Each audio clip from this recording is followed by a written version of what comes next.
Today we want to talk about a bit about the innovations we have in agriculture, but mainly about what is actually available. So what you can use today. It's not just the future. It's actually the present and the past, and the future opportunities with what we have available. So that's going to be the main subject course, and we will give you a short company intro, and I think we can start with that now. Lisa, because I got Lisa here helping me. Lisa has been organizing, and she does all the magic with the technology, which I have more trouble with you than you. And she's going to help you. She's helped prepare the meetings and collect the questions from you as well, and invite you. So thanks for joining and helping. And we will give you a short company introduction for those of you who don't know us, which is probably a minority, but that's fine. We'll still do a quick overview, and then we will go into the agricultural part of the subject. So what I suggest is then I'll just hand it over to you, Sina, and then we can start. So it's actually Lisa Filipkowski sitting here with me, who will introduce you to meteoblue. Yes, so hello, welcome to our webinar, also from my side. Thank you for joining us today. My name is Lisa Filipkowski, and I'm delighted to guide you through our session today. And we're looking forward to sharing valuable insights and practical applications with you. And if you have any questions during the presentation, please feel free to use the chat, and we are very happy to help you. So yes, let's get started with our agenda. Okay, that was this one? Yes, exactly. So this is our agenda for this webinar, and it includes the following points. So first, I will give you a short introduction about meteoblue.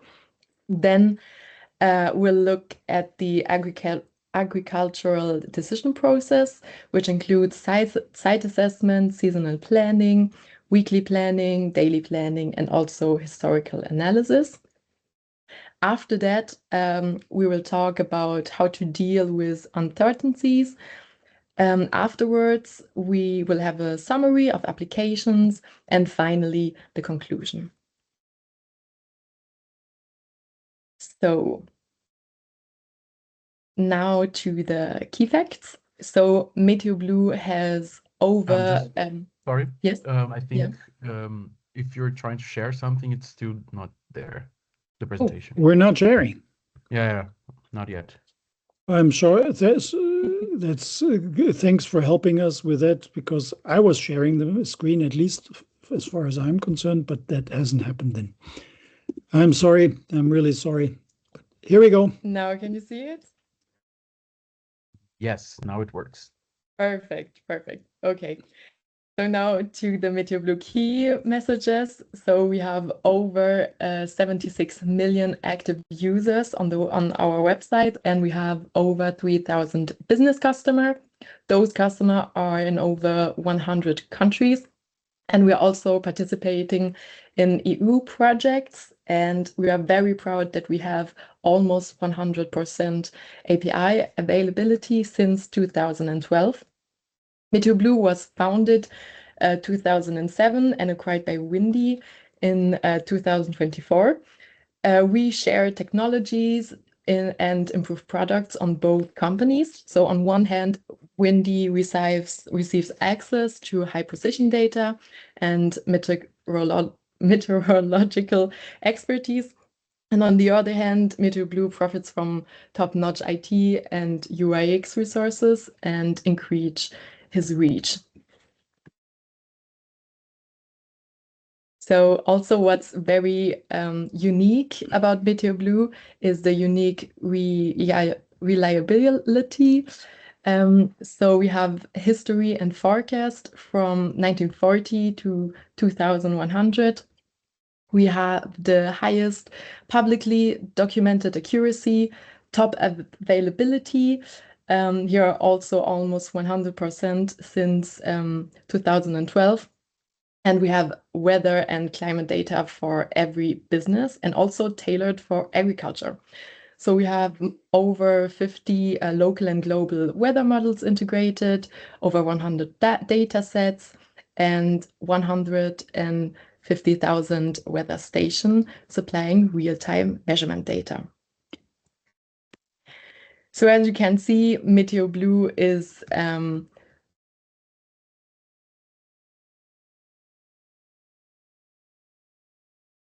so we are one of the best branded brands.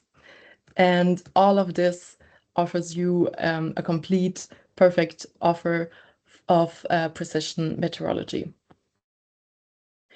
Now here is a short intro about our corporate references and our global partners that already trust the meteoblue. And we will start with our question, because this webinar will run as follows. So at the beginning of each topic block, we'll send you a few questions into the chat, which you can answer during Dr. Gutbrot's presentation. And at the end of each block, we'll briefly discuss the results. And we warmly welcome every interaction and every question. So please don't hesitate. And yes, we are truly excited to help you and to look forward to your contributions. So I will send you the first questions. So what Lisa is going to do, she's just going to post that in the chat of the meeting, so you can read it, read the link, and those questions are really easy to answer. It's just the online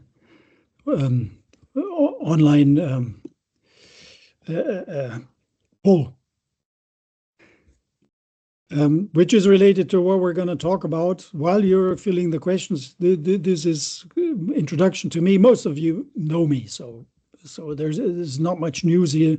So the only thing I actually wanted to highlight that I do have an agricultural background, which you can see on the bottom right. So I've got my hands in the dirt during early phases of my career, and I know what farming and managing food production is. And I've been running meteoblue, co-founding and running it since 2008, and I've handed over responsibility for management to very capable and very energetic team, like you can see on my side, with Lisa, and of course a number of other very bright people there. So we're going to talk about in this webinar about something which you all know, but it's worth repeating. So the challenge we all face, and this is very high level, and that's agriculture is feeding 2 billion people more by 2060. That's in 30 years, where all of us will hopefully still be alive. And we have to produce better food for 5 billion who are not as well fed as we are in Central Europe. So it's more and better. And this has to be done from 10% less land, because we're going to lose some land due to salinization and drought. We're plastering and paving some of it for cities. And so we have to become more productive. And this is a technology game, which lots of different technologies enter with, and weather information is one very key information element, because the factory is actually in the open. So it's exposed to weather. And as you all know, technology is something which helps you in various respects, also in other areas. We're talking about machines, we're talking about remote sensing, we're talking about labor, we're talking about varieties, fertilizer, crop protection products. They are much within your control as farmers or managing farming industry. We talk about the market, who is demanding those products and has to consume and pay for them, which in production planning on the farming side, it involves what intensity you're planning and what quality you're shooting for to serve that market. And of course, you have to get that whole thing, production, also to the centers of consumption. And that is a bit less out of the control of farming community, because much of the decisions happen beyond the production area. And last but not least, we have meteorology influencing that whole thing, which is something you cannot control. as a farmer, or to very, very low extent, unless you have some irrigation or some greenhouses. All is happening is outside of the control and has to be managed, anticipated, or then dealt with. And we're going to talk about this part in the how to best do that in the following sections. The trend for technology and market is up. I've shown you increased demand. The trend for meteorology is rather downwards in terms of the stability. We have more changes ahead of us, climate change, different conditions. So there's a certain difficulty in that regards. Unless you're living in northern Canada, then you might start growing maize where you couldn't. But in most areas, it's actually rather a challenge. The challenge can be mastered with good data, and that's a quick jump into accuracy, because that was also a question many of you raised in preparation for the webinar.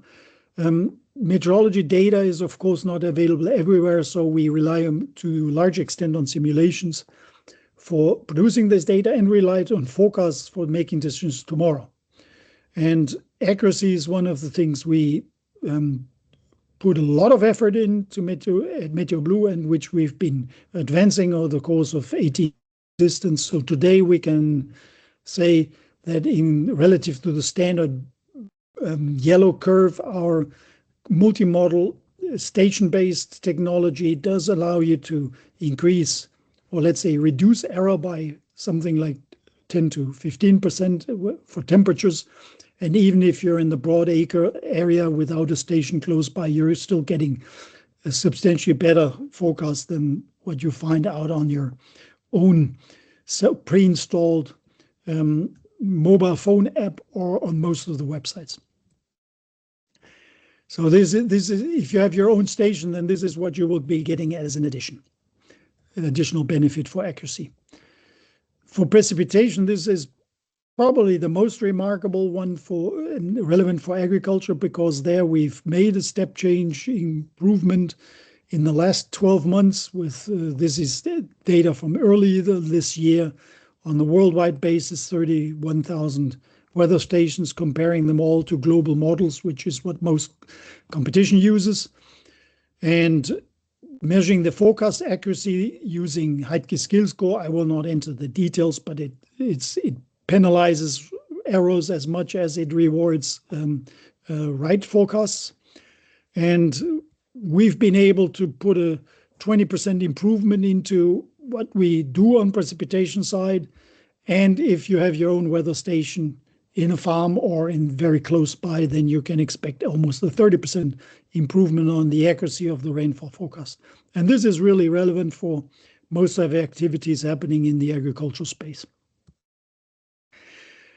All right, so moving on, just to give you a benchmark of where we stand relative to competition. This is 2021, and on the bottom, this same Heidke skill scores, very lot of numbers there for events of 0.1 millimeters, 1 millimeter, and 10 millimeters on a daily basis. And when you compare meteoblue with the other competitors, you already see quite a distinction of, say, 10% higher accuracy. And this has been further improved by 10% with this recent improvement. So there's a clear distance when it comes to precipitation between what you get when you're using meteoblue forecasts relative to what you get elsewhere. So we try to put all this into a structured overview of what accuracy is about today. So when you look at temperature, the green bar shows you as far as we are today in terms of technology relative to 100% perfection. And that's a big space. With stations, you even close that gap further. And I would say that for many of the applications, that's enough in agriculture. So we don't need to fill that remaining space with a lot of effort, except when you talk about frost protection or some very critical microclimate effects.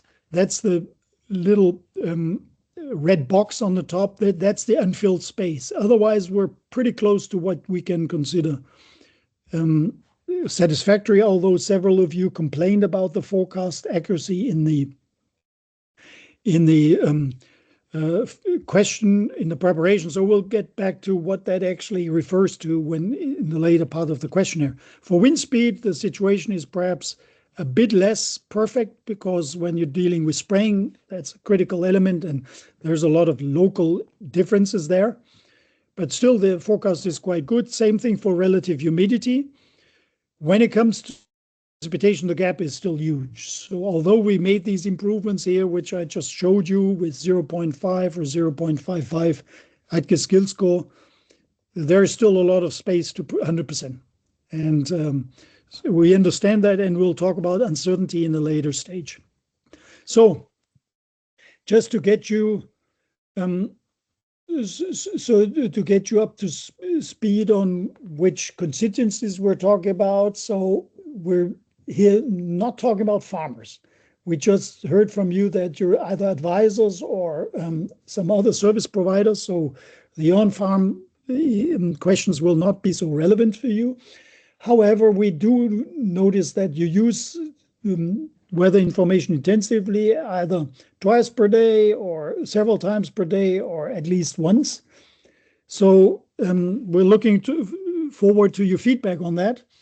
And whilst when it comes to the detailed questions, what we will do is actually put a second question on to the chat, which relates to climate, because this is the first subject I will be talking about, because that is also where weather information is quite relevant for decision making. And then we move on to the more short-term, let's say, decisions. So what we're doing is we're following the agricultural decision process in a certain sequence. First of all, site assessment, looking at your location or neighboring locations from a value or future outlook point of view. Then seasonal planning, actually getting your crop rotation or variety choices set. Then weekly planning, daily planning, so looking out the window in the morning, and finally looking back in history. And for site assessment, starting with the first topic, climate is the driving factor. So we're talking about regional weather patterns, typical 30 years, which determine when the season starts, when the season is over, when either driven by temperature, rainfall, or other factors. And typically these are the critical elements used for agriculture. Relative humidity is not the central one, but radiation, of course, is that determines crop growth. And in some areas, we think that wind may not be important, but they are. If you're at certain coastlines, then you experience sustained wind speeds of 30, 40 kilometers per hour. And that has an impact on crop growth. And of course, there's others like wind direction. So what you're exposed to, evapotranspiration, soil moisture, ultimately is a very key factor. And the only reason it's not at the center of this most relevant variables for agriculture is that it is so difficult to measure, and it's quite variable also over space. Leaf wetness is very important for disease development and crop protection measures. So all these determine rotation, equipment, crop choice, and even labor requirements over the season.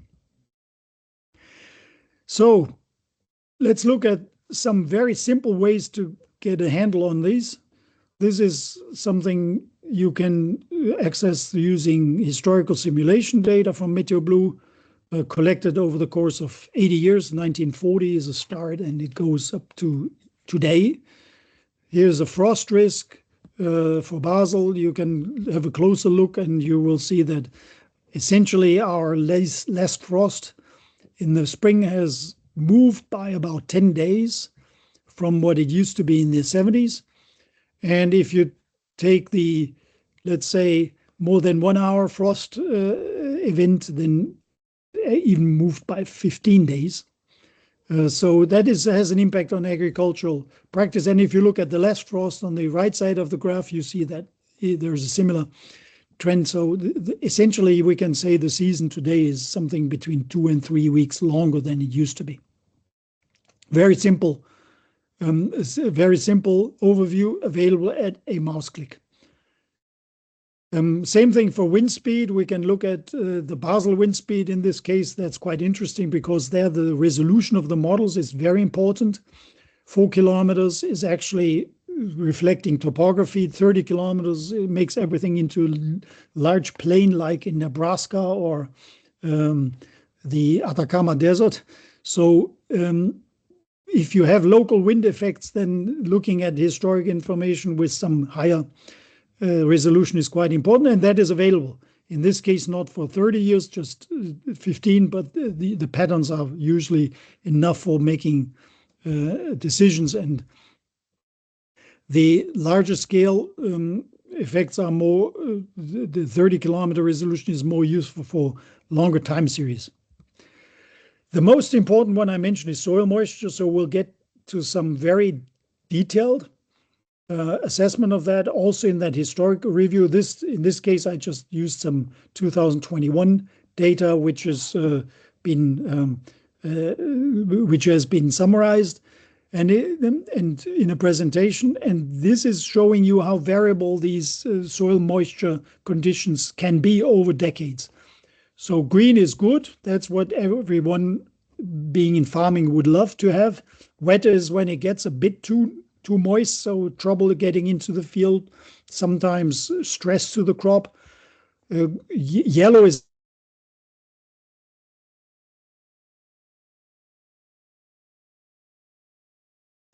so dry means that there is no more crop growth, and if the crop does not have resistance to a certain period of complete drought, it will actually die at that stage.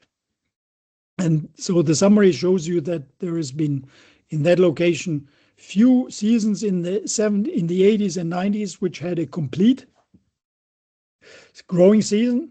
There was only limited periods with good crop growth, so that area was not suitable for crop production or sensitive crop production for decades. It's more recently become more suitable. So there is also positive trend sometime. And that is assuming 100 millimeters of capacity in the soil. Capacity means how much water you can store from rainfall in the soil matrix available to a crop. So that's a practical example from Brazil. And if you have 300 millimeters of capacity, which is a lot, that's a very deep soil with very optimal structure, you will see that the period becomes longer, but also the stress years, they have been present on those good soils as well. So what you can do, if you look at such conditions, you can look at the effect of climate change or climate changes, for whatever it means, on your local production potential and your season and your crop suitability.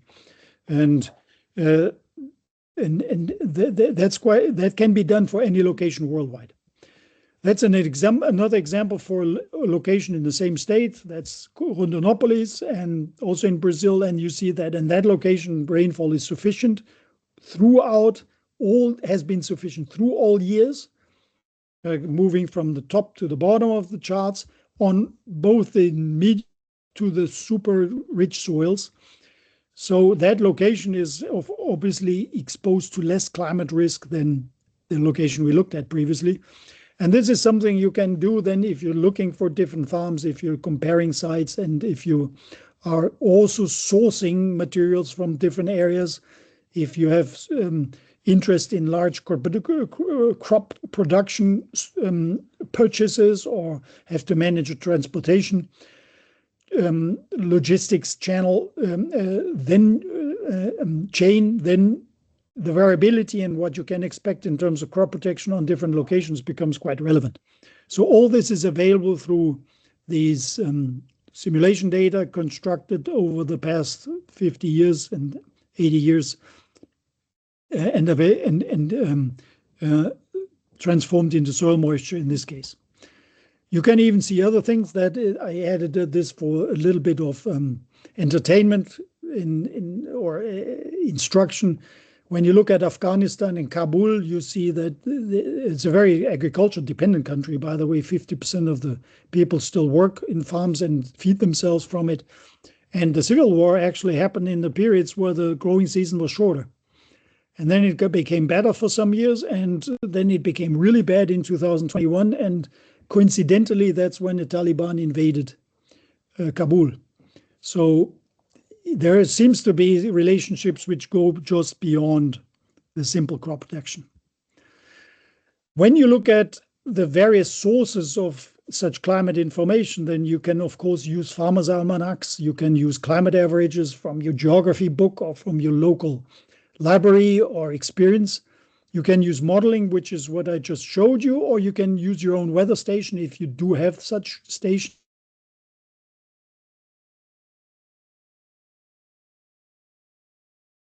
We'd be very optimistic if we were even 5% of that area covered with weather stations which have 30 years of continuous data. So you wouldn't be able to produce a graph like the one I just showed you with weather station data for most of the world.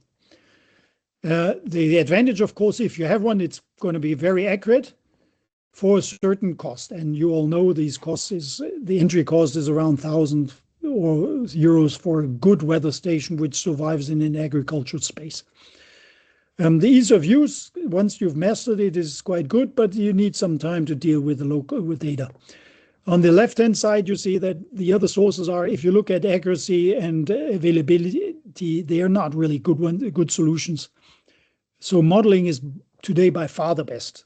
The only disadvantage is it has some slight cost, because free of charge, you wouldn't get those data in a really suitable way.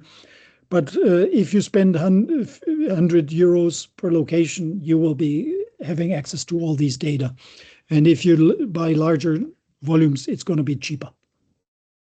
So this is one of the questions we are actually asking. So do we have some feedback, Lisa? Yes, so we only have a few, so maybe we'll wait 1 more minute so that you can really fill out the question form about climate. Yeah, we would really like to hear from you. Can you please make a quick effort and tell us which sources you're using, because we'd really like to see what kind of practice we're experiencing today in relative to these sources and maybe others you have considered, and how important is that for your decision making. That would really help discussion when we move forward. Any questions at this stage?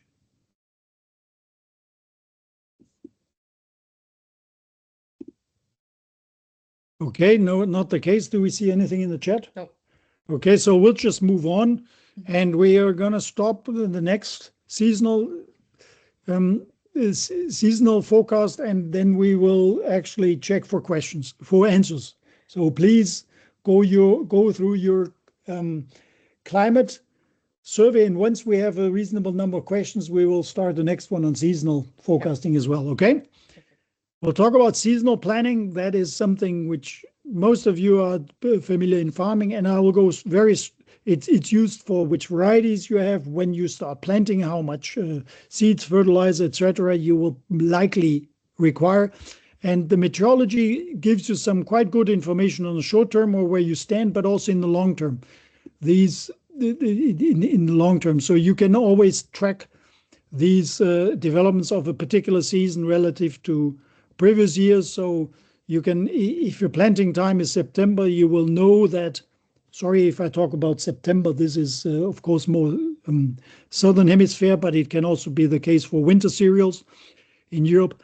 Then you will be interested in how much rainfall you had in the last couple of months relative to normal, and whether the moisture is going to be enough, and or whether you are actually having to change your plans or to deal with some techniques for dealing with a very low moisture level, get your seed to germinate.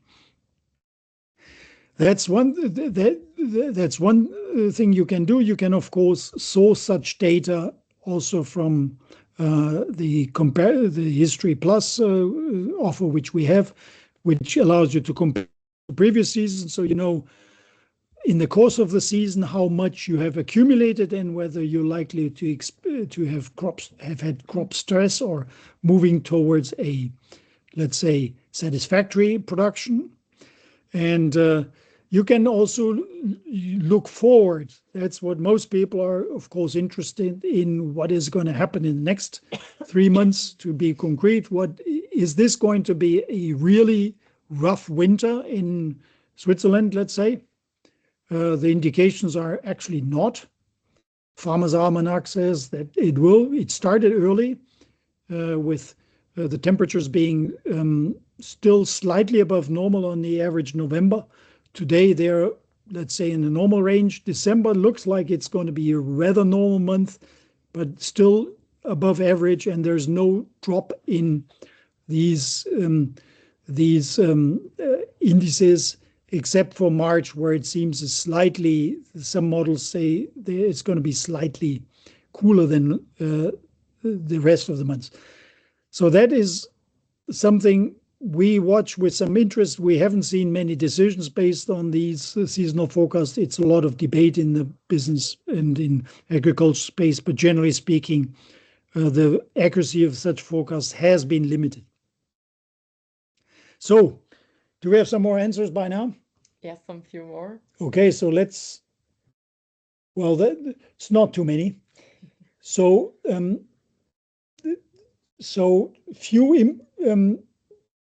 few in answers on the first question, how much impact you had on profitability. Below 10% is one, 10 to 25% is the other answer. So we have some impact on profitability so weather play a role apparently. And let's move to the next question. 30 years, everybody agrees it's 30 years. Don't know.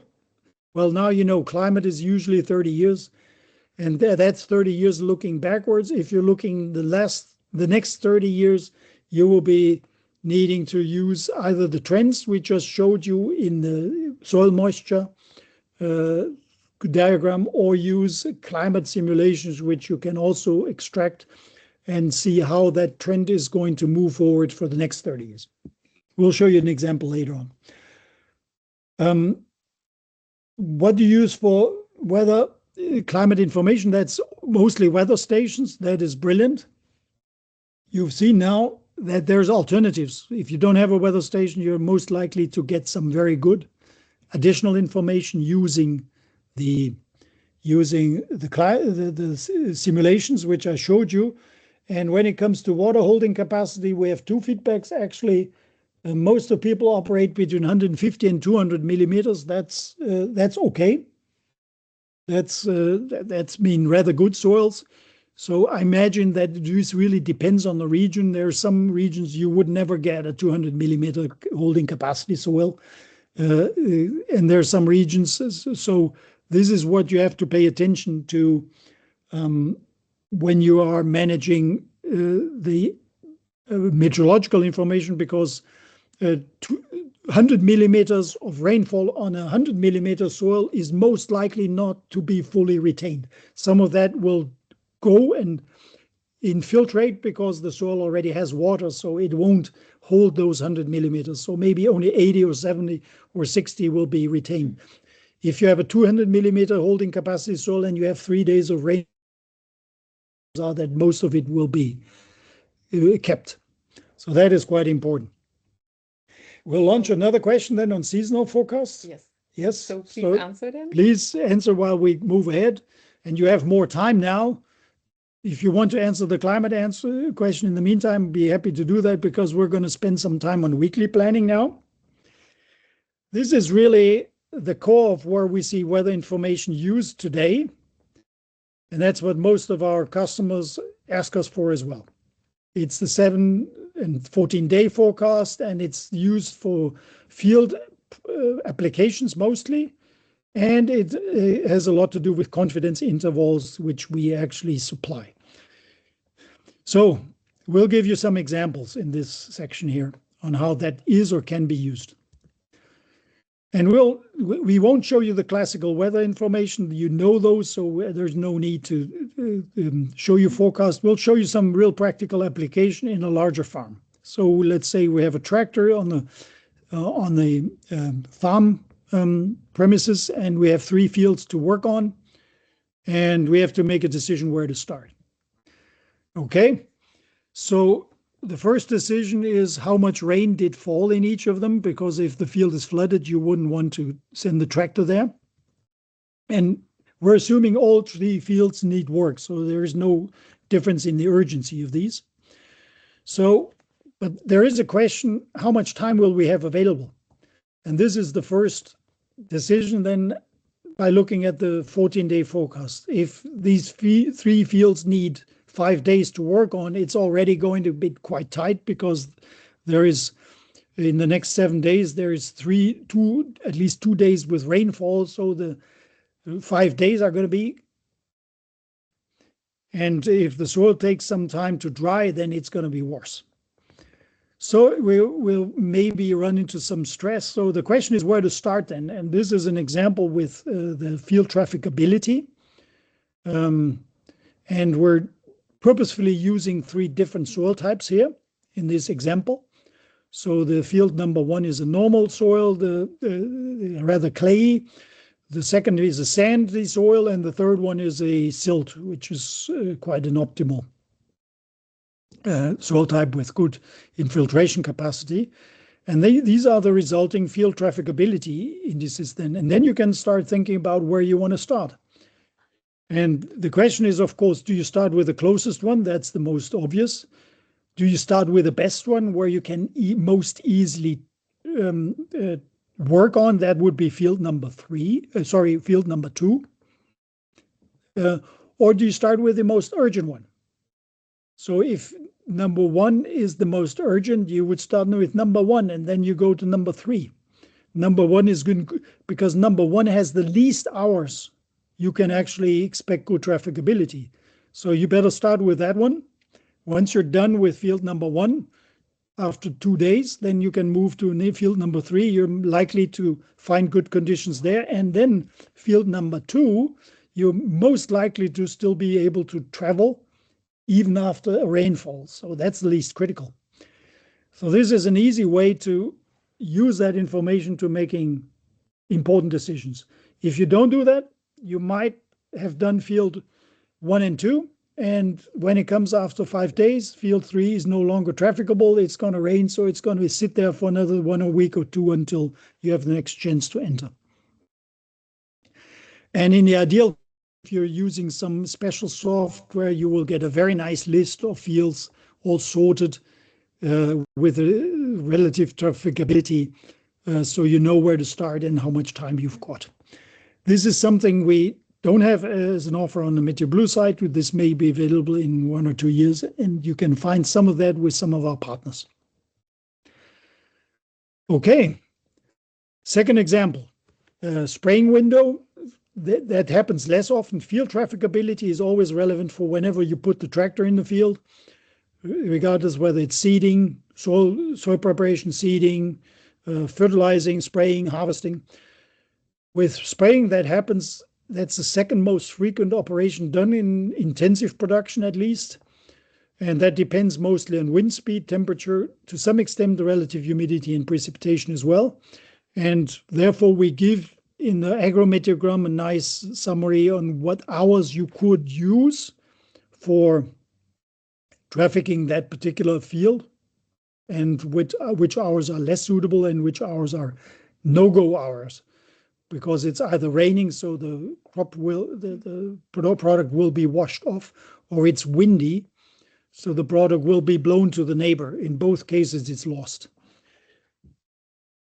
And also there, we can give you a nice example on how you can actually use that for larger scale planning. Another example of with different fields, in this case, a little bit more distant from each other. That's when you are making either custom applications on behalf of customers with special equipment, or you have farms distributed over a larger area. So where'd you go first? And here is the spray windows as an example, real case. And you see the red, yellow, green timings. And you can now start to think about where to start. Same story. Where to start? What is the most tight schedule? The most tight schedule is probably field number 1 and field number 2. Field number 3 and 4 have larger green spaces, so we can leave them for later. Especially if we're assuming 6 hours per field, then if we go to field number 2 right now, we couldn't even start. So we can start with field number 1. There is a 6-hour window there, so we can start there, and then we'll have to spend 2 days or sorry, half a day waiting for this window to open again. Whereas on field number 3, we most likely are going to find some suitable time still in the course of the day. So start with 1, go to 3. There's where the most chance of actually being successful, assuming the travel is less than 1 hour. Then go to 2. 2 will be open by then, and then finally you can go to 4 because that's the one which is easiest, so we can wait for later. And that's that sounds like gaming, but it's actually very important. If at the back of this large rainfall period is coming and you have urgency, like in vineyards or in soybean rust, or also in fusarium treatments for cereals, if you lose 1 week, or in biological agriculture, if you miss 1 week, the damage is done. The disease will have taken over. So the loss of not having been able to spray is substantial, and we're talking then not just 50 or 100 euros per hectare, we're talking maybe more. Okay, so these are some examples of how you use weekly planning, and we can actually, do we have answers on the seasonal already? We do have some. Okay. And seasonals is mostly not used, so we can skip that. Few people use seasonal. That is understandable. We just wanted to mention it, but the accuracy is really the main limiting factor there. And so that is something we can probably de-emphasize a little bit.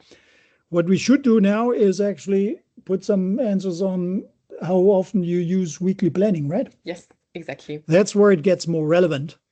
So we'll put another question round for now. What you are actually doing in weekly planning when it comes to field work. Have you shared that already? Yeah, any questions from the audience at this stage? Okay, so we'll move on. Daily planning. I don't want to enter a lot of detail into that because it is already, it's the same story as actually we've talked previously. You're going to repeat this daily planning, which we've just talked about, in the morning. And you're going to revisit if you are not able to finish the spraying schedule on the Monday. You're going to look at Tuesday morning and, of course, confirm if that is the case in field number 4 still, or whether the forecast has changed. However, if you are in the course of the day, then you will actually be looking at whether there is rainfall approaching, like here on this. So if you're in some location, like in this medium between 2 fronts, you may have only 6 hours or maybe only 3 hours to work, and you should stop before it starts raining, because otherwise your product will be washed, and so it's not fully effective. And this is where you can use these short-term tools, which we also call nowcasting. That's mostly satellite and radars with some temperature. Eventually, if you're using the meteoblue maps, you will not only get those clouds and precipitation, you will also get lightning in the case. And you can overlay temperatures and wind flow and pressure on these maps, so you can really track what is happening. And in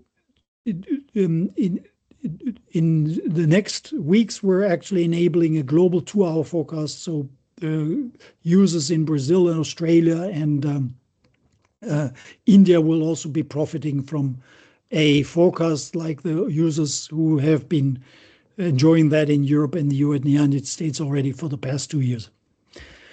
What I wanted to show you, that these nowcasting is really very effective, not only for radar and precipitation, it also works for temperature. In this case, you see a comparison between a forecast made in the morning, made in the afternoon, 1 hour before the event, and then the event happened and the temperature drop was quicker than anticipated. So 1 hour later, the same output consulted on the meteoblue website, and you see the immediate correction happening from 25 down to 19 degrees. So the rainfall in that case was more intense, and the temperature drop, typical tropical thunderstorm, was quite significant. And the meteoblue data, if you're having direct access on our website or in our apps or through some APIs with our customers, you're going to see those effects immediately. And that, if you're sitting on top of a tractor, does help you anticipate what is happening, either by looking at the radar or by looking at information from 20 kilometers distance, which helps you anticipate the movement of things. So we do offer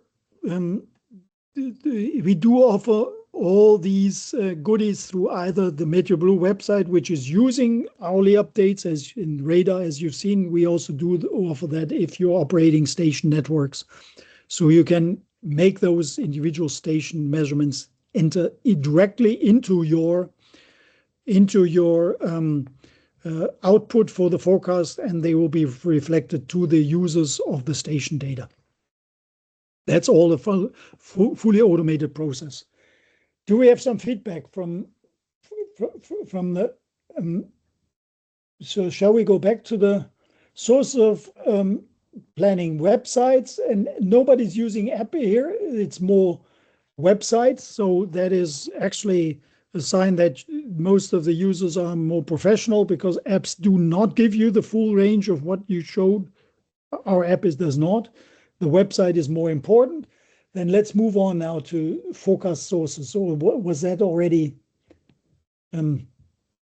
Forecasting. That was just the forecast. Yeah, exactly. And did we ask about the forecast accuracy? Because that's what I would be interested in.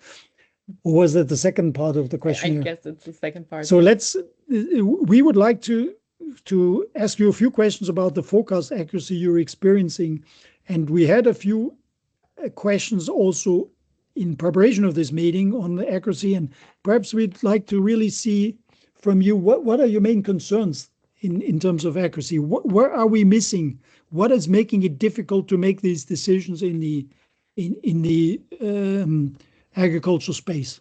Can we get some feedback from the floor there?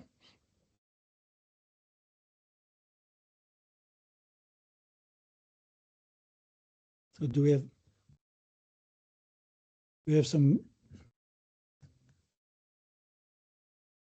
So Chris or Eric, two people I know are experienced. Is that an issue, or where is the issue with the accuracy on your end? Not sure if they are still here. Okay. He's still here. He's probably just went for coffee. Yeah, they're in the meeting still, but they didn't. Now. Yeah, no, it's hard to say, Carl. I mean, that's one of the challenges. It's when it's on the forecast. It's how do you measure and how do you present back to folks that the accuracy of the forecast to the accuracy of the actual data to the forecast. So we don't really have that feedback loop, right? We know there's inaccuracies associated with it, but we don't measure it very well. Yeah. And Eric, any comments from your end? Or Davide? It would be interesting. It probably also changes per area. We perceive this to be more problem in the tropical areas than in Europe. Eric, any comments? The biggest areas, the biggest areas where you see variability of forecasts, let's say, obviously rain is so variable, but temperature, where you have, lots of changes in, valleys and hills, so changes in topography where you're going to see, have cold spots. And those are places where most gridded data just isn't going to get a good reading on the temperature forecast. Yeah, I found out how to link the mic. Do you hear me? Yep. Yes. Yes. Yeah. Well, for my clients, the main question is to have very good accuracy of the rain, because it is inducing most of the disease infections, and we have so most of the clients are looking at the forecast all day long, so they see the changes in the forecast, and this is quite important. Usually they are happy with it, but of course some critical periods the forecast is not that good. but we are still Mhm. better than any other supplier of forecasts. Well, that's good to hear. On the last part of the sentence, the first part, of course, is that we have a continuous challenge in educating our users or your users on how to use forecast and how to deal with these periods of uncertainty, correct? Yes, and concerning the nowcasting, how can we have a close look at that on the hourly basis, or how can the users of the forecast be directly linked to this nowcasting? Yeah, well, the first answer is just looking directly at the meteoblue website, because everything presented there will be adjusted based on measurements. If you have connected stations, you just have to make sure that these stations get updated hourly. Because Okay. of course, if the station transmits only once per day, then it won't be updated on our system until the data arrives. And yeah, the third answer is looking at some systems where our data is already feeding the station forecast. It should automatically appear there as well. And then it is specific for that one station. Of course, if a station is in a greenhouse or in a plastic tunnel, that station may have quite different data from the surrounding, but that's in the end, that is what that particular customer wants, and then they will be seeing those particular data for their station. Okay, thank you. Yeah, thank you.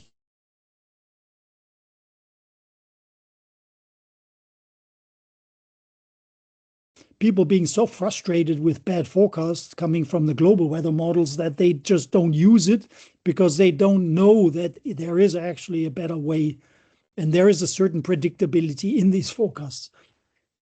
So that is what we experience. It's a lot of explanation like we're doing here now needed for customers to trust and then start using this systematically. You have some other feedback, or should we move on? Or Yes, we had one more. Here. So yeah, this is great. What variables should be improved? So temperature was the only one, but we heard the precipitation through from the ground, from the floor. And then, of course, and weather stations being the most frequent basis for forecasting, that's nice. It's good to know. I mean, definitely we can, so we're talking with professionals. If you don't have a weather station, then probably it is really the meteoblue website or some specific hub software which will give you the relative information, the best information. In the interest of time, I'm going to jump the historical data very quickly. Those of you who operate weather station networks, that's the main source of information for farmers. It is used for checking the progress of the season, compare with previous season, check ROI. Has actually that 200 kilos of nitrogen really produced more yield, or did it yield less because of drought? Did we have heat stress on the wheat, et cetera, or frost damage?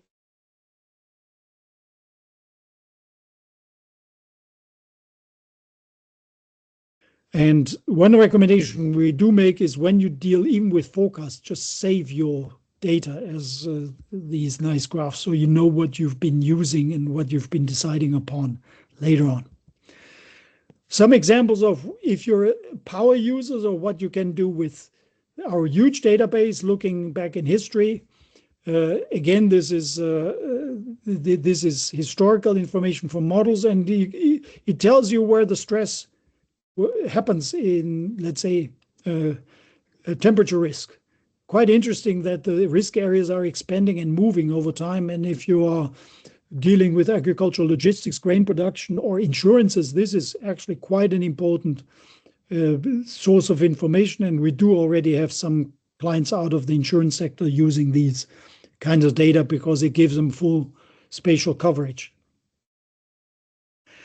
Okay, some other historic examples of data being used that's already been mentioned. Crop diseases. This is a nice example from vineyards that is lovely. Most of us enjoy also after the production of the grapes. And their historic information from weather station is used to calculate these disease peaks, which you see here in the Peronospora example in the pink curves on top of the graph. And when it comes to the next days, then forecast is used to extend that disease assessments for the next 7 days. Works quite well, and we could say today that essentially 70% of the grape area in southern Germany and Switzerland and in eastern France is based on these models to improve the crop protection and avoid losses and damages to the vineyards. And the other area where historical information can be important is this. We stay in the vineyard segment. We are actually looking at now model data, calculating the Hügelin index, which calculates how much temperature sum you have in a certain area over the course of years. This is showing the 80s versus 2020, and it associates the temperature sum to a certain grape variety. And of course, you notice that it goes from blue to red, and the red varieties are those which are longest cycle and couldn't be grown in a cold climate, as opposed to the Müller-Thurgau Portuguese Riesling, which can be grown in the colder areas. And you see how that changed to the 20s. So today, wine growing is essentially also possible in northern Germany. We have reports also from isolated locations in southern Britain and Sweden, which are growing wine now. And you can, of course, extrapolate from this that in the future, this optimum regions will move further north. So farmers or wine growers will have to change their varieties over the course of the next decades when they replant to adjust to these changing conditions. Okay, and last but not least, I already mentioned crop insurances. What one of our customers does with climate information is giving guarantees to farmers to reach certain climate conditions and then sell products associated to that. The idea is that you can invest into a fungicide or into an insecticide in an area where the yield is not certain at a certain stage. So you may be shooting for 4 tons of wheat, but you have a chance of 6 tons if you apply another fungicide and have sufficient rain afterwards. However, that's not certain. And based on the climate risk, you obtain an insurance from the supplier of the fungicide. And if those, let's say, 300 millimeters or trigger point, in this case 88.4 millimeters, over a certain period of time are not reached, then you get your product purchase back. So you haven't spent money except applying that product to the field. And you can then easier manage your loss of opportunity, or say your 4 tons of production are still going to pay the cost. But if you have applied the fungicide and the conditions are good, you will actually be getting 2 tons extra, which is a very good return on investment. So this is de-risking the application for farmers, and the weather information is the key element in this scheme for the companies offering it. Okay, so for historic data, of course, we have, again, many sources, and we offer all of them. We also offer data from weather stations, not as broadly as other suppliers who sell weather stations, who have very broad networks. We have access to some networks, and for those of you who don't have an own weather station, we can also supply data from those. Do we have any answers on the latest question? So they were all answered. They were all by answered. the discussion. So now if you continue, then you can fill out one of the last forms. about dealing with uncertainties. Yeah, that is going to be, that's the gambling part here. So now it gets interesting. So we look forward to that because now we're dealing with this uncertainty. Because as you see, there's always on the accuracy, there is a little red bar to the right side of unmet need. And this is what we're going to talk about now. How do you deal with uncertainty? The first thing I'm going to tell you is a very simple thing. How to check whether forecast is useful. Is this worth looking at, or can you just throw it out? And this is a very quick checkbook. First of all, spatial resolution. Can you get forecast everywhere? If it's not available outside of New York City, then, or outside of villages, drop it because your fields may not be close to the city center or the airport. The second thing is hourly. It should be available hourly. If it's 3 hours interval, it's going to be a global model. Forget it. There's better stuff out there. Now, the third thing is predictability. And this is what we talked about already a few minutes ago. It's about how certain that forecast is or that historic information is. And that should be visible somewhere. And the fourth one is small scale differences. If you check forecast from one provider, from one source within 5 kilometers, is it still the same or is it changing? If it's the same, even after 10 or 15 kilometers, it's not a good forecast because something will change. And this kind of instruction manual is very helpful in day-to-day because you can do the first questions, you can answer the 3 questions you can answer in less than 5 minutes. If you're lucky, you even manage a small scale difference on a good website within less than 10. So it doesn't take you so much time to figure out which one of the 5,000 weather apps available in the App Store are actually useful. If you want to check them all out, it's still a lot of time. But if somebody recommends something to you, just go through this checklist and then you should end up with something good in your hand. If you want to go further, then look at verification. That is there any value on the supplier website that shows you how accurate a forecast is? And then, of course, you can do your own observation and really checking if it's good or bad. Experienced farmers have that, but it takes months until you have a good handle on whether this source of data is actually consistent with what you observe on your location. Okay. We'll jump this. So we'll jump this. This is multi-model. I don't think we'll go into detail there unless you have questions. What we want to show that is we give on our website also such information and which shows the accuracy of the temperature forecast over the last 10 days. That's an example of nice little example in this chart of where in one day the temperature dropped rapidly during the day, obviously a thunderstorm, and the forecast didn't forecast that thunderstorm to that extent, so it overestimated the temperature. In another case, again, slight overestimation, and you get some accuracy figures in this chart. So that really gives you a good idea of whether you're dealing with something useful. Because if you have, let's say, 80% of the data within less than 2-degree errors, that's not a bad forecast. And if it is a bad forecast for your location, you'll at least know that this is easy to predict area. And this is something I'm going to show you on this chart, which is also available on the meteoblue website.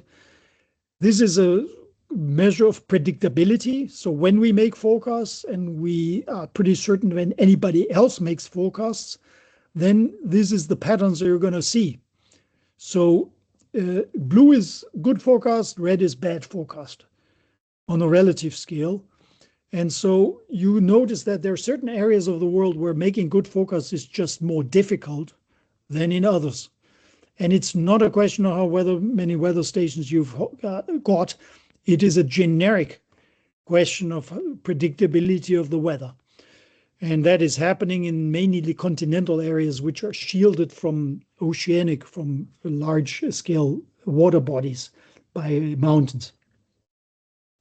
You can still improve the forecast in these areas if you're using a weather station, because temperature and precipitation is going to be more accurately forecast but it's going to be less accurately forecast than if in the Rockies than if you're in the Central Plains. And that's a relationship you will not be able to change using weather stations as a forecast proxy. Okay, but however, conversely, stations add most value in the red and yellow areas. In the blue areas, in some applications, you can get by without weather stations. Forecast is going to be good even so.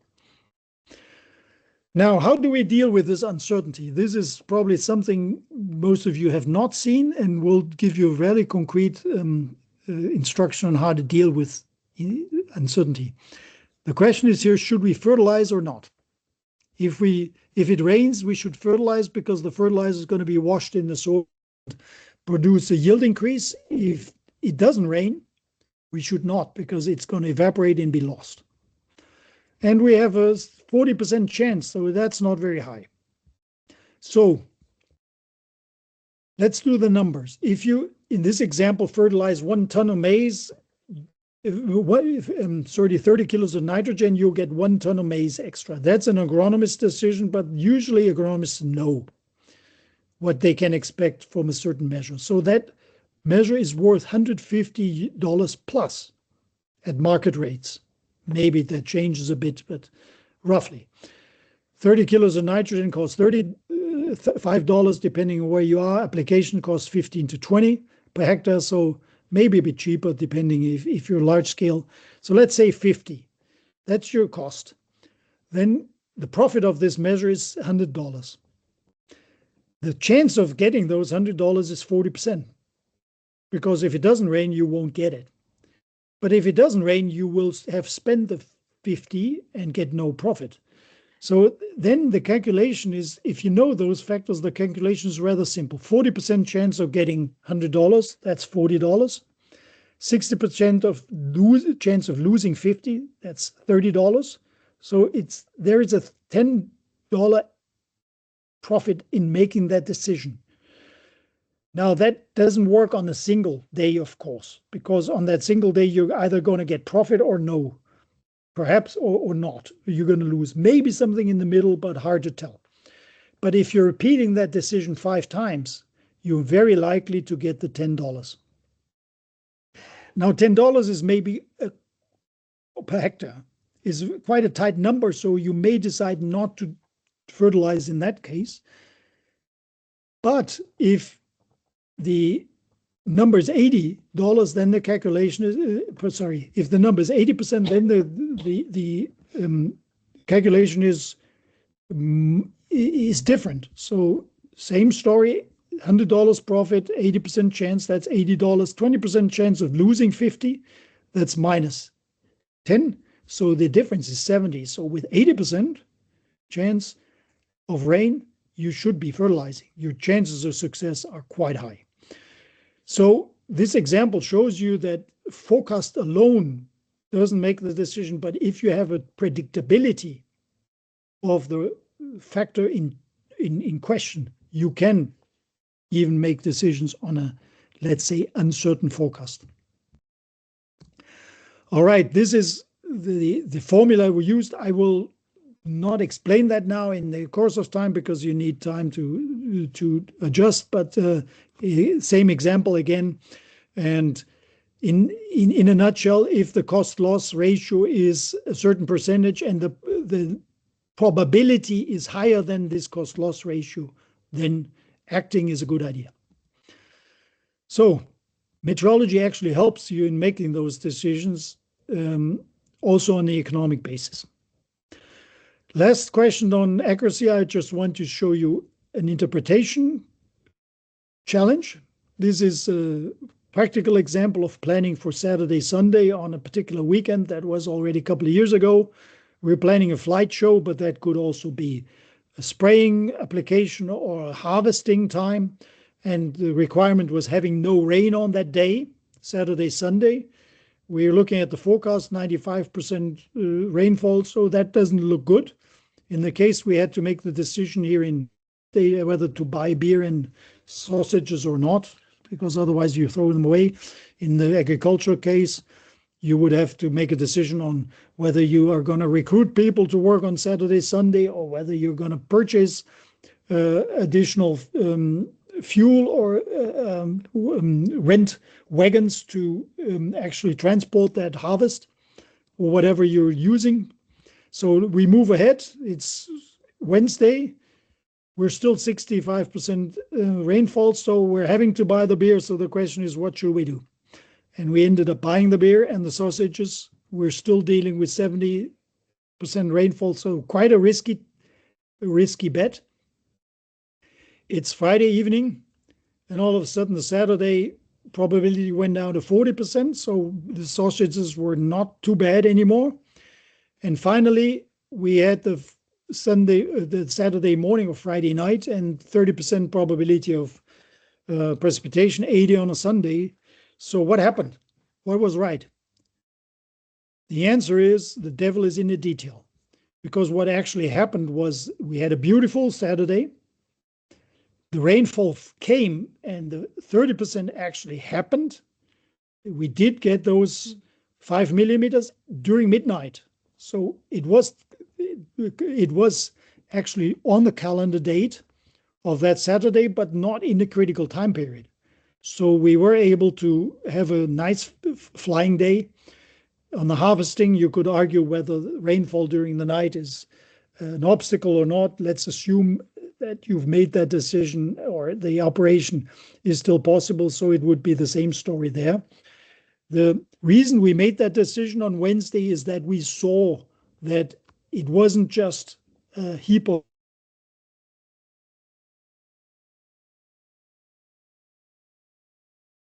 a good chance of a sunny window during that Saturday, and that's what actually happened.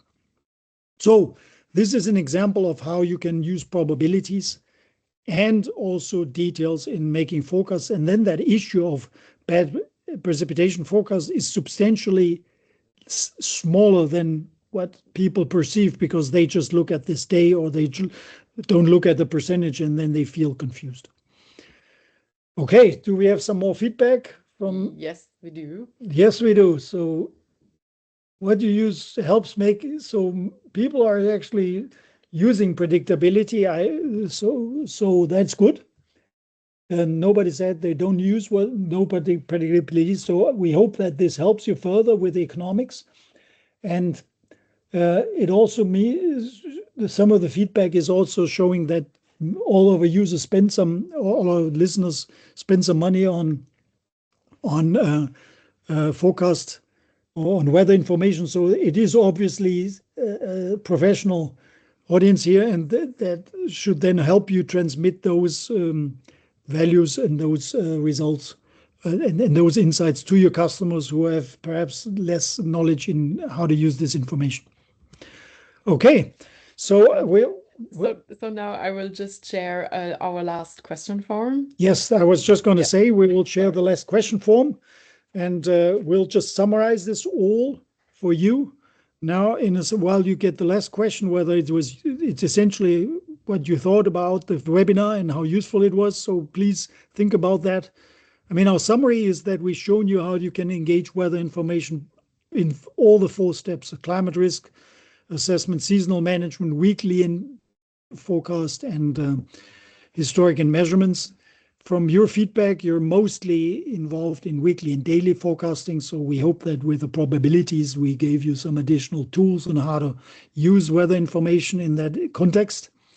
And also gave you some inspiration on how, especially in the climate and historic area, there's more potential for weather information use for better decisions.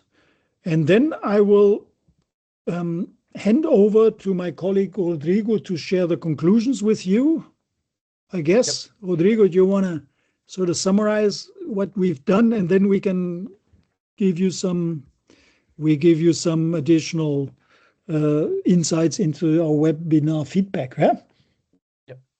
Yeah, so my plan here is, now that Carl has explained all the use cases, the real life applications, and more details about our data and the accuracy, I would like to show you, and for those who already know, remind you where you can actually access this weather data and how you can use this data in your applications, in your company. And we would be happy to answer any questions you also have related to that. I think I will just also share my screen quickly. Oh, brilliant. So you're taking over. That's all right. I believe everyone can see now. Oops. Yeah.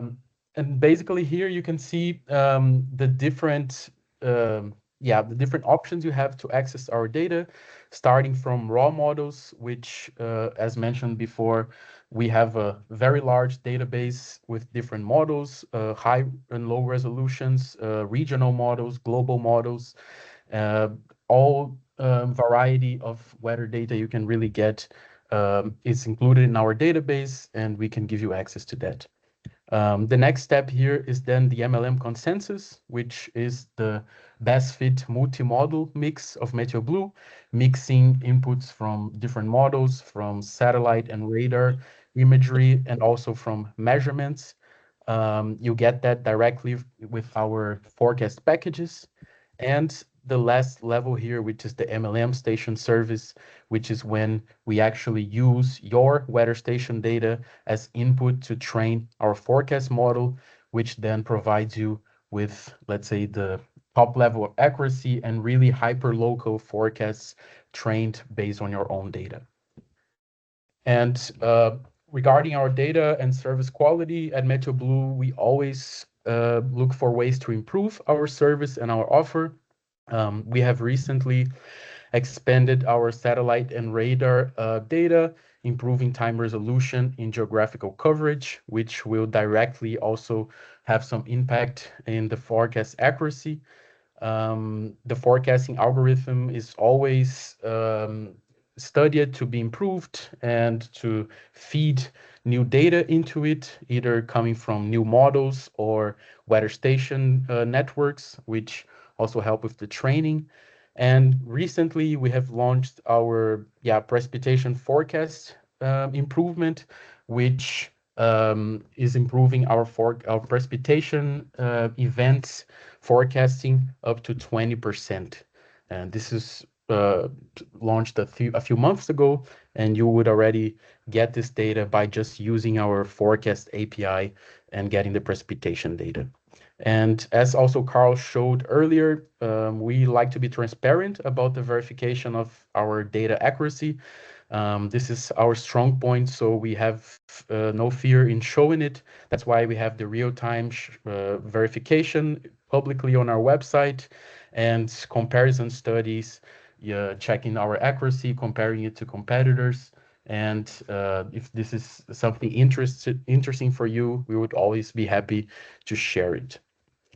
And how you can get access to this data, first of all, as I said, I think many of you know here we have a highly qualified audience. I think a lot of you have at least tried out our API here, starting with the forecast and image API, where you get the data from the multi-model mix grouped into different forecast packages that are also tailored to some specific use cases and sectors. So here we're talking about agriculture. We can offer forecast packages with the most relevant agri variables like leaf wetness, soil moisture, evapotranspiration, all that you can get in one single call. And then even for more specific use cases like soil trafficability, like spraying windows, sowing windows, we offer services that are tailored specifically for that. Some of the other APIs that we offer here, and I would go quickly through that, is our history API, which then you get access not to the multi-model mix, but actually you get access to different historical simulation models or reanalysis data sets like ERA5T. We also offer our dataset API, which is really an easy way to access our database. As you see there, the world's largest weather database with more than 50 weather models and more than 100 variables. And on Dataset API, there's always different ways to aggregate the data if you want to calculate directly averages, summations, maximum or minimum temperature, precipitation volumes. All of that is really easy to do in our Dataset API interface directly.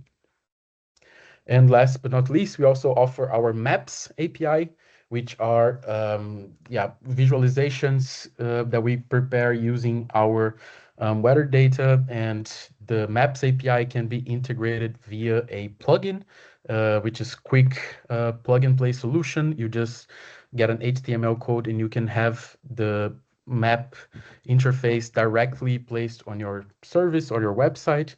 Or if you already have a map system in place, we can offer this data as tiles, which you can just overlay on top of your existing system. Yeah, and lately we have also improved our offer even further with our global radar composite that will enable a real-time forecast, which was previously only available for Europe and the US. And now this is global with a 5-minute update frequency. And this will also help to increase our accuracy and enrich our database with more accurate, more real-time data. And this is available as of now already with our Maps API. Yeah, and last but not least, I want to show you the newest development of meteoblue. This is a product that we're still, it's still a demo. It is already available if you want to try it out. But this is the meteoblue dashboard, the farm weather dashboard. As you can see, this is an interface that you can get access as a company. And here you can simply register all your assets, being those farms, or even if it's inside one farm, a crop field. And all of this, you can easily register coordinate based.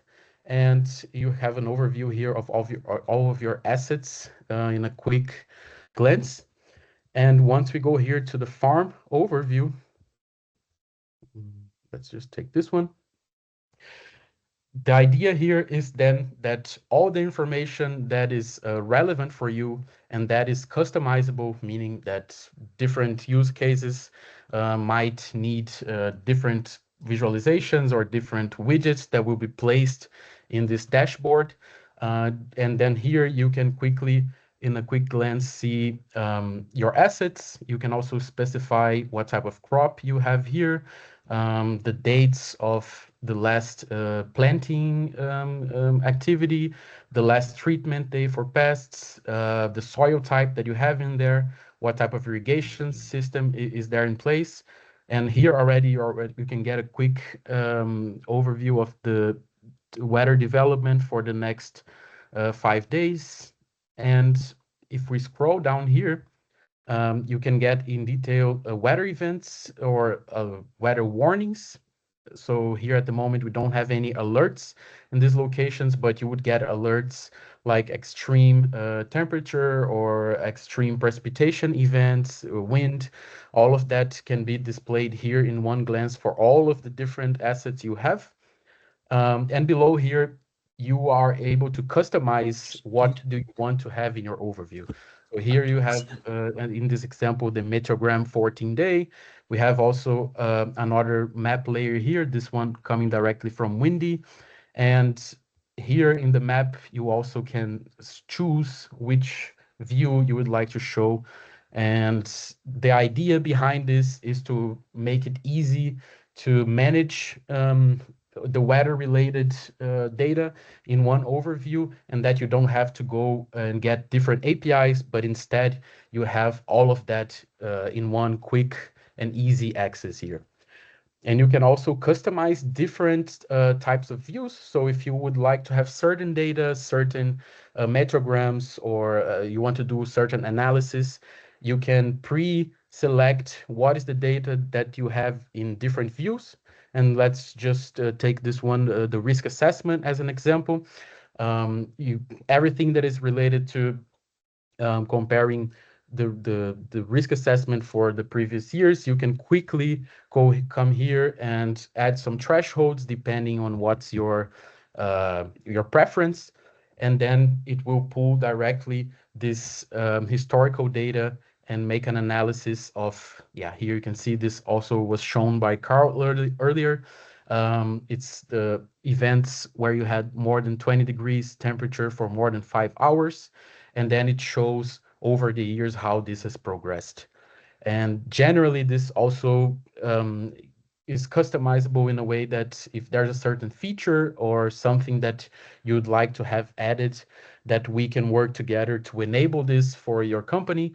And in one quick overview, you have all of the data that is relevant for your farm management system and related to weather, of course. And many people can come here, different users can access this interface. And yeah, this is, as I said, a product that is new. It's not, you won't find information about it yet in our content pages or on the website, but we are available to discuss the options and to give you a demo on this. So if you are interested, you can just get in contact directly with me or with any of the other sales agents by reaching out to sales@meteoblue.com or directly to my personal email. So yeah, just an overview. And I think now back to Carl and Lisa. You're muted.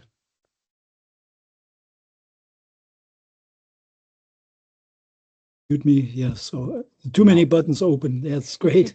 Thanks, Rodrigo. We have two questions here, how to integrate. Rodrigo actually partially answered that question already. And when it comes to really specific questions on APIs, that is something we probably had best discuss with technical colleagues from whoever is interested. The second question is on historic data for training of economic models.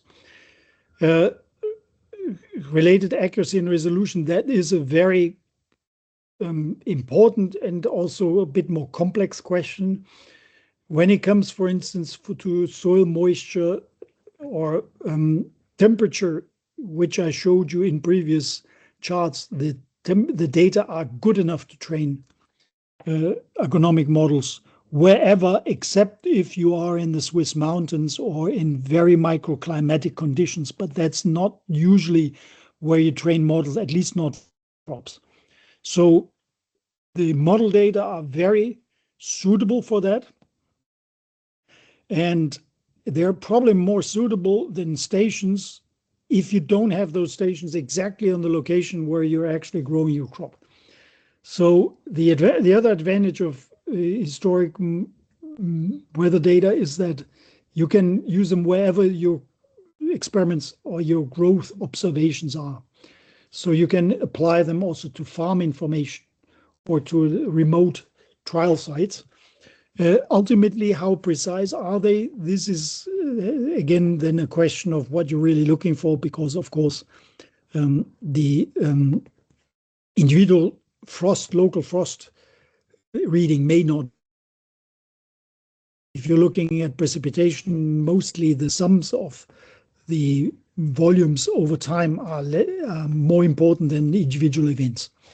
So we would have to look at that question in more detail and really look into the purpose of such training and what drives those models. So in other words, are the crop models, crop growth models, they will usually work very well with simulation data. Are we talking about pest models? Some also work quite well with temperature. Are you talk about disease models? Then we need leaf wetness information, and then we need more precise rainfall data or other type of models. So I hope that answers that question initially. And to whoever asked that question, just get in touch with us, because then we can find the best solution for that kind of request. I hope that answered that question. Are there any more in the chat? No. We do have some feedback from your colleagues. We Those of you who are not super satisfied with the webinar, please write what was missing. We thank you for joining. Are there any other questions you would like to pose? You can do so in the chat, or of course you can speak to us as well. Yes, we have some questions We have some questions. on there. Vapor pressure deficit. Okay. Yes. Thanks for raising that. Okay. We actually have evapotranspiration on the bottom, but vapor pressure deficit. If you could add in which area that is used, that would be really helpful, but we'll take the request on board. Can be done. Good point. All right. For those of you who are more familiar with the meteogram ergo, you will note that it already has two types of evapotranspiration. So you can actually look at the potential evapotranspiration and the actual one, which is of course less because the actual is assuming is using the real available water, or the at least the regionally available water, as opposed to the potential water. Okay, any other questions? Then if not, then I would like to thank you very much. We would like to thank you very much for joining, for providing your feedback, and for some of you who are present actually using our data.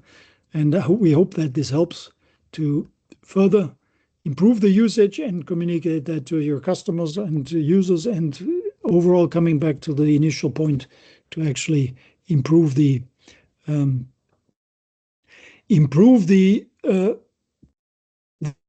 total productivity of farming in your area and for your customers, because this is the major challenge we're facing, and we'd love to see that challenge being actually met by what we do together. So thanks a lot.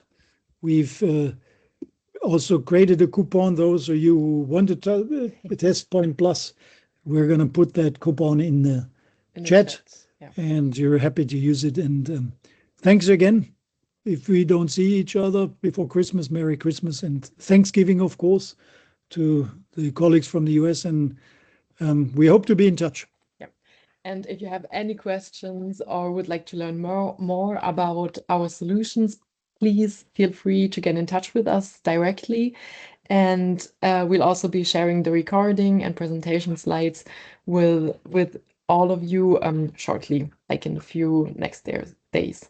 Yeah, so have a great day, and we look forward to seeing you at one of our next webinars, maybe.